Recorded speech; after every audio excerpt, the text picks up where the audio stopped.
ही महत्वपूर्ण 200 प्रश्न लेकर के आए हैं। दोनों वीडियो जरूर देखना है।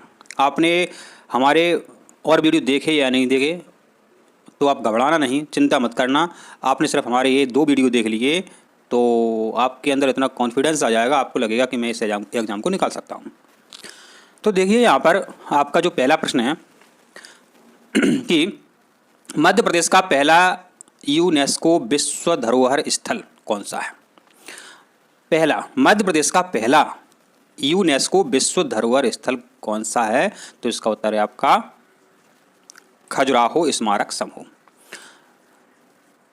तो मेरे बच्चों, आपके सामने देखिए यहाँ पे संक्षिप्त उत्तर हमने दिया है, आप नोट्स भी ले सकते हैं। तो खजुराहो स्मारक समूह मध्य प्रदेश का पहला यूनेस्को विश्व धरोहर स्थल है। इसे वर्ष 1986 में विश्व धरोहर सूची में शामिल किया गया। एक ट्रक्स है खांसा भी, खा से खजुराहो, सा से सांची, भी से भीमबेटका। पहले खजुराहो के मंदिर शामिल किए गए, खां सा भी, सा से सांची, फिर सांची दूसरे नंबर पर और तीसरे पे भीमबेटका शामिल किए गए। तो अपने मध्य प्रदेश में यूनेस्को विश्व धरोहर सूची में 3 स्थल शामिल किए गए हैं। महाकालेश्वर ज्योतिर्लिंग किस शहर में स्थित है, तो इस प्रश्न का आंसर है उज्जैन। तो यहाँ पर आप देख सकते हैं महाकालेश्वर ज्योतिर्लिंग उज्जैन में है। यह भगवान शिव के 12 ज्योतिर्लिंगों में से एक है। 2 ज्योतिर्लिंग अपने मध्य प्रदेश में हैं। अब आपका अगला प्रश्न है, भीमबेटका शैलाश्रयों की खोज किसने की थी। तो भीमबेटका शैलाश्रयों की खोज की थी डॉक्टर विष्णु श्रीधर वाकड़कर जी ने। अब आपका अगला प्रश्न है, कान्हा राष्ट्रीय उद्यान किस वन्य जीव के संरक्षण के लिए विश्व प्रसिद्ध है। तो मध्य प्रदेश का सबसे बड़ा राष्ट्रीय उद्यान कौन सा है, कान्हा राष्ट्रीय उद्यान। यह किस लिए प्रसिद्ध है, यह है बारहसिंगा के लिए प्रसिद्ध है। तो कान्हा राष्ट्रीय उद्यान मंडला जिले में है और बारहसिंगा के लिए ये उद्यान प्रसिद्ध है। यही पूछा जाएगा, मंडला में है, किस लिए प्रसिद्ध है, बारहसिंगा के लिए प्रसिद्ध है। अब आपका अगला प्रश्न है, तानसेन समारोह का आयोजन कहाँ किया जाता है। तो तानसेन समारोह का आयोजन ग्वालियर में किया जाता है। जो बच्चे ग्वालियर के हैं तो उसका आंसर वो दे सकते हैं। और ग्वालियर में तानसेन की समाधि भी है, मोहम्मद गौस का मकबरा भी है, ग्वालियर का किला इसको जिब्राल्टर बोलते हैं वह भी है, महारानी लक्ष्मीबाई की समाधि भी है, ग्वालियर में मोती महल भी है। तो इतने सारे प्रश्न जो है ग्वालियर से पूछे जाते हैं। अब आपका अगला प्रश्न है, नर्मदा नदी का उद्गम कहाँ से होता है। ठीक है, तो नर्मदा नदी का उद्गम होता है अमरकंटक से। तो आप सभी को पता होना चाहिए नर्मदा नदी का उद्गम अनूपपुर जिले के अमरकंटक से होता है।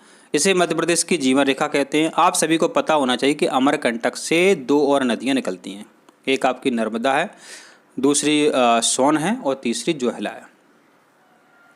अमरकंटक अनूपपुर जिले में है।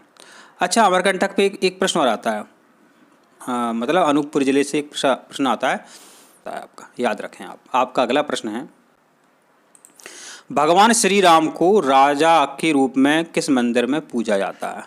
तो राम राजा मंदिर जो ओरछा में है, यहाँ जब आरती होती है तो भगवान श्री राम जी को सलामी दी जाती है और राजा के रूप में यहाँ पे इन्हें पूजा जाता है। और अयोध्या की बात करते हैं तो अयोध्या में भगवान श्री राम जी की जो पूजा होती है वो रामलला जी के रूप में होती है।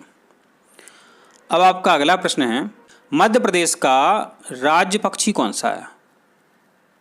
इसका उत्तर है दूधराज। तो मध्य प्रदेश का राज्य पक्षी कौन सा है, दूधराज है। ठीक है, और इसको साय बुलबुल भी कहते हैं और पैराडाइज फ्लाई कैचर भी कहते हैं। यह मध्य प्रदेश का राजकीय पक्षी है। और बरगद का वृक्ष राजकीय वृक्ष है। और बारहसिंगा की बात करते हैं तो राजकीय पशु है। इतनी चीज़ें तो आपको देखो आना चाहिए। आपका अगला प्रश्न है, खजुराहो के मंदिरों का निर्माण किस राजवंश ने कराया था। तो खजुराहो के के जो मंदिर थे इनका निर्माण चंदेल राजाओं ने करवाया था। तो जो खजुराहो के मंदिर हैं इनका निर्माण चंदेल शासकों ने करवाया था और खजुराहो पर हमेशा प्रश्न आता है। और प्रत्येक वर्ष यहाँ पर नृत्य उत्सव का आयोजन भी होता है, आप सभी को पता होना चाहिए। खजुराहो के मंदिरों पर हमेशा प्रश्न आता है, तो आप अच्छे से याद करें, हर बार इस पर प्रश्न आता है। यदि नोट्स चाहिए तो आप चैनल को सब्सक्राइब करें और डिस्क्रिप्शन में दी हुई लिंक है उस पर क्लिक करें। अब आपका अगला प्रश्न है, अब आपका जो नया प्रश्न है कि टाइगर स्टेट कहलाने का प्रमुख कारण मध्य प्रदेश का क्या है, माना मध्य प्रदेश को टाइगर स्टेट क्यों कहते हैं। तो टाइगर स्टेट इसलिए कहते हैं क्योंकि पूरे भारत में सबसे अधिक बाघों की संख्या जो है अपने मध्य प्रदेश में है। कुछ सालों के पहले टाइगर स्टेट का दर्जा कर्नाटक को मिल गया था, ठीक है, लेकिन वर्तमान में टाइगर स्टेट माना बाघ राज्य कौन सा है, अपना मध्य प्रदेश है, ठीक है। तो टाइगर स्टेट कहते हैं मध्य प्रदेश को। नदियों का मायका कहते हैं अपने मध्य प्रदेश को, और सोयाबीन प्रदेश कहते हैं अपने मध्य प्रदेश को। अब आपका अगला प्रश्न है, मध्य प्रदेश का कौन सा पर्यटन स्थल यूनेस्को विश्व धरोहर होने के साथ साथ प्रगति ऐतिहासिक शैल चित्रों माने पत्थरों पर चित्रों के लिए प्रसिद्ध है। तो तीन तो अपने मध्य प्रदेश में यूनेस्को में शामिल है। खांसा भी माने खा माने खजुराहो, सा से हमने याद कराया था सांची, और भी से भीमबेटका। तो हमने आपको कई बार बताया, देखिए यहाँ पे जो भीमबेटका की गुफाएं हैं इनमें पत्थरों पर, पहाड़ों पर जो पत्थर हैं तो उनमें चित्र छपे हुए हैं। उस समय के जो आदि मानव थे भीमबेटका की गुफा में रहते थे तो वो चित्र बनाते थे। आपका अगला प्रश्न है, भगवान महाकालेश्वर के मंदिर में विश्व प्रसिद्ध भस्म आरती कहाँ आयोजित होती है। तो इसका सही उत्तर है आपका उज्जैन। आपका अगला प्रश्न है कि मध्य प्रदेश का कौन सा राष्ट्रीय उद्यान हार्ड ग्राउंड बारहसिंगा के संरक्षण के कारण विश्व प्रसिद्ध है।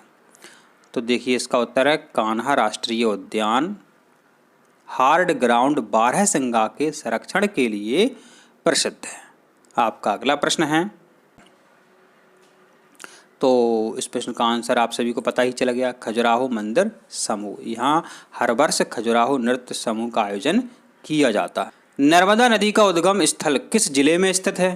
तो इस प्रश्न का आंसर आप सभी को पता है, अनूपपुर जिले में स्थित है।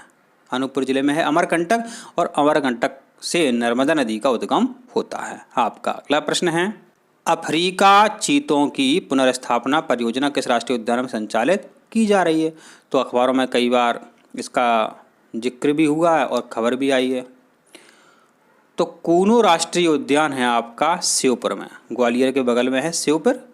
तो कूनो राष्ट्रीय उद्यान जो श्योपुर जिले में है में अफ्रीका चीतों की पुनर्स्थापना परियोजना संचालित की जा रही है, ठीक है। तो कूनो राष्ट्रीय उद्यान कहाँ है, श्योपुर जिले में। आपका अगला प्रश्न है, आपका अगला प्रश्न है, भोजेश्वर मंदिर किस कारण विश्व प्रसिद्ध है। तो भोजेश्वर मंदिर विशाल एकाश्म शिवलिंग के कारण विश्व प्रसिद्ध है। आपका अगला प्रश्न है, आपका अगला प्रश्न है चित्र से संबंधित है। तानसेन समारोह आपका शास्त्रीय संगीत के कारण प्रसिद्ध है। हर वर्ष यहाँ शास्त्रीय संगीत का आयोजन किया था। तानसेन अकबर के नवरत्नों में से एक नवरत्न थे, और ग्वालियर के पास बेहट गांव है, वहाँ पर तानसेन का जन्म हुआ था। तानसेन का मंदिर भी बना हुआ है बेहट में। आपका अगला प्रश्न है,